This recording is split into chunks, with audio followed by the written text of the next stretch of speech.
Monticello, Thomas Jefferson's mountaintop home and plantation in Virginia. Designed and redesigned and built and rebuilt for more than 40 years. In 1787, Thomas Jefferson himself said, "All my wishes end where I hope my days will end, at Monticello."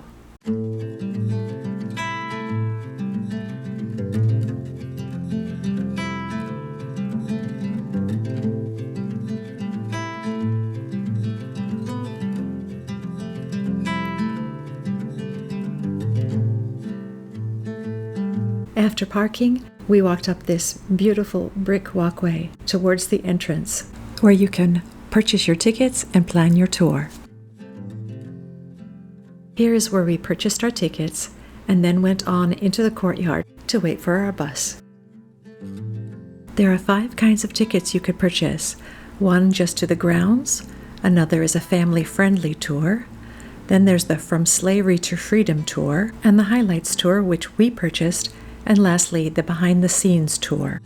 They are endowed by their Creator with certain unalienable rights.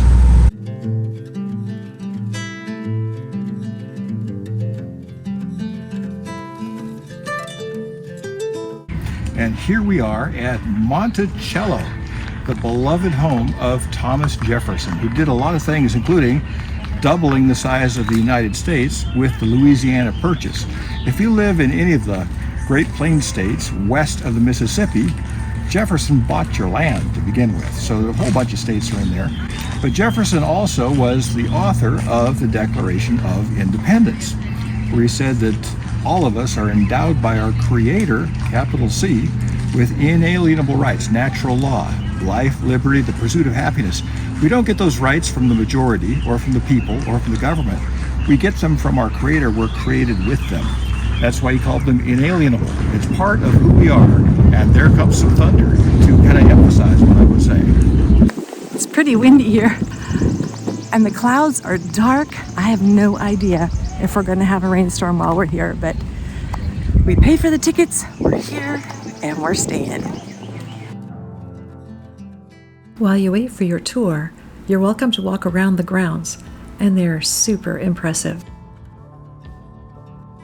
When you realize that this was in the time before air conditioning, I can only imagine a lot of time was spent on these patios, looking out at the beautiful lawns, and also cooling off. I found out later that this plantation is 5,000 acres.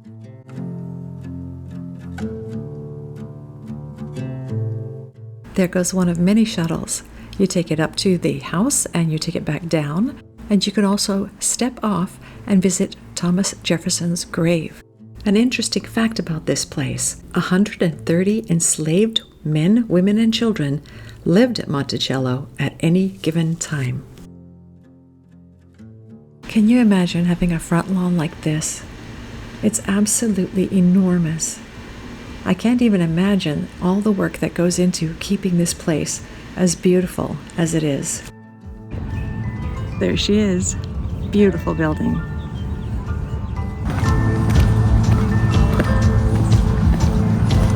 Welcome to your first walk through the first floor of Thomas Jefferson's Monticello.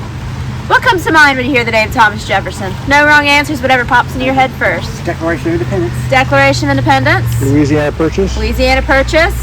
Thomas Jefferson was born 1743 down the mountain and across the river at his father's Shadwell plantation.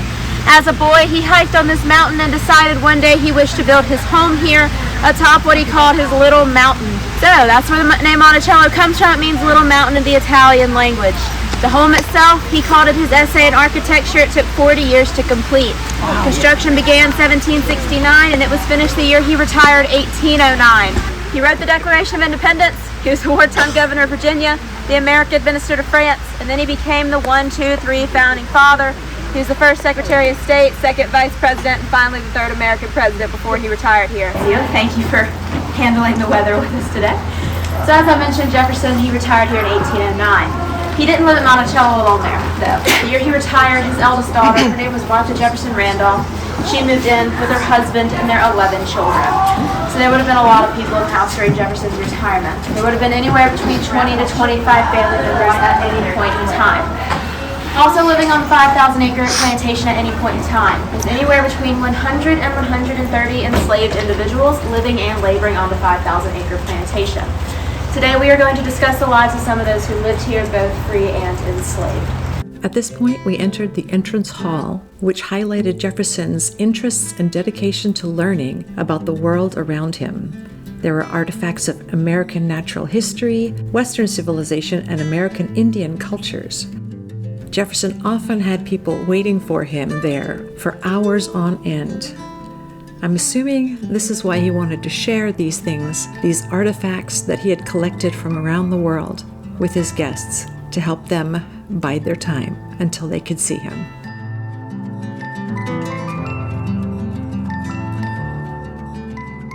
Then we moved into the South Square room. You can see the beautiful blue walls there that his adult daughter Martha Jefferson Randolph used as a sitting room and a place to manage the work of enslaved domestic servants.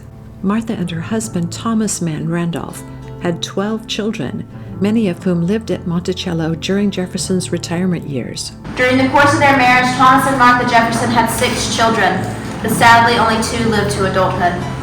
And about 4 months after the birth of her last child, Martha Jefferson died due to complications from childbirth when she was just 33 years old.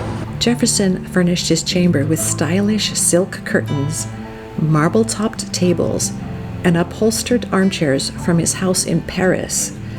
These imported furnishings mixed well with the Virginia-made bureau his wife used during their marriage and furniture made at Monticello. It was in the alcove bed in this room where Jefferson spent his last hours, passing away on July 4th, 1826, 50 years after the adoption of the Declaration of Independence. In the dining room, Jefferson, his family, and many guests took meals twice a day. Common to the times, Jefferson used folding tables so that after meals were finished, the room could be used to entertain. Enslaved workers served Jefferson's family and guests, but he used gadgets built into the architecture to minimize the number of enslaved wait staff present, including a dumbwaiter for wine and a revolving food service door concealed in a niche along the wall. If you haven't subscribed yet, we certainly hope that you will subscribe today.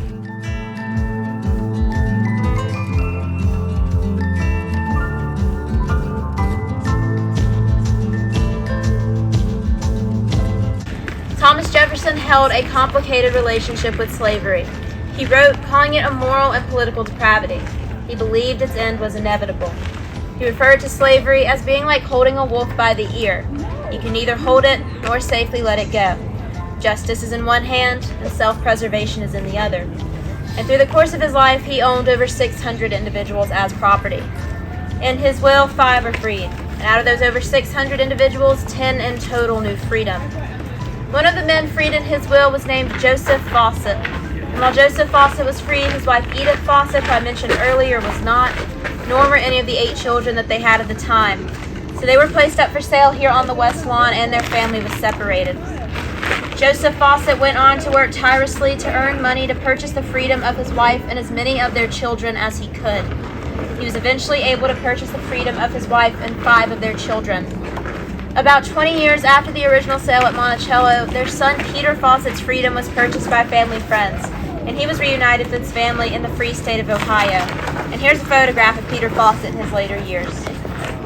In Ohio, he and his family began a catering business. He went on to help with the Underground Railroad to help others know freedom during their lifetime, and he became a Baptist pastor.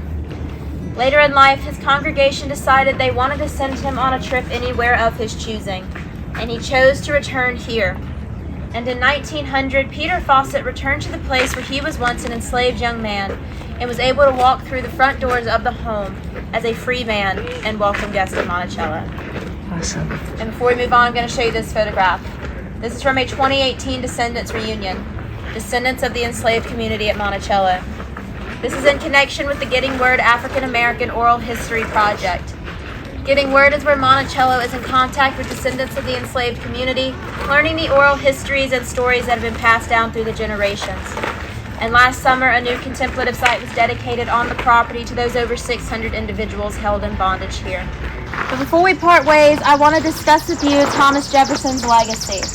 Thomas Jefferson has a complicated legacy, and in fact, towards the end of his life, he began to think about how he would be remembered by those that came after him. So in typical Thomas Jefferson fashion, he designed his own headstone, and on it he wished to be remembered for 3 things, and I'll tell you, it was no political office. He called being president a splendid misery and a good way to lose friends by the day. So what do you think he considered his 3 greatest achievements? University? University's number 3. Virginia statute. That's number 2. Virginia Statute of Religious Freedom. Declaration. Declaration's number 1. That was too obvious. So I'll read to you now from the note found in Jefferson's cabinet after his passing, in which he had detailed what he wished to be remembered for. He said, and I quote, the following inscription, and not a word more. Here was buried Thomas Jefferson, author of the Declaration of American Independence, tying into the importance he placed upon self-government in the United States and other parts of the world, of the Statute of Virginia for religious freedom, the idea that the government should not tell anyone who or how to worship, and that church and state should be separate, and father of the University of Virginia. Thomas Jefferson placed great importance upon education. He once stated, if a nation expects to be ignorant and free, it expects what never was and never will be. He said, because by these as testimonials that I have lived, I wish most to be remembered. This is a really well-run operation. Wendy and I have visited so many places, and this one is especially well done. The place is well preserved, the guides are great, and it's just a really pleasant experience. And you really don't probably have to get tickets ahead of time. We came on Memorial Day weekend, got in right away. I agree with David. The tour was super interesting. Our tour guide was so knowledgeable. She clearly really knows her stuff, and she was really welcoming to any and all questions we might have. So don't be afraid to ask. This is an interesting place. Thomas Jefferson was an interesting man. A conflicted man, I think, in many, many ways. As Wendy was saying, a conflicted man, but very much a man of his times. It's easy to judge people in different times by our own values, but really, he was very typical of landed gentry of his day. Getting back on the shuttle bus, we rode it down to his grave, and it was definitely worth a stop. A very interesting cemetery. Thomas Jefferson, his wife Martha Wales Skelton Jefferson, and direct descendants of Thomas and Martha Jefferson and their spouses are buried here. There are a few exceptions, however, including his childhood friend Dabney Carr in 1773.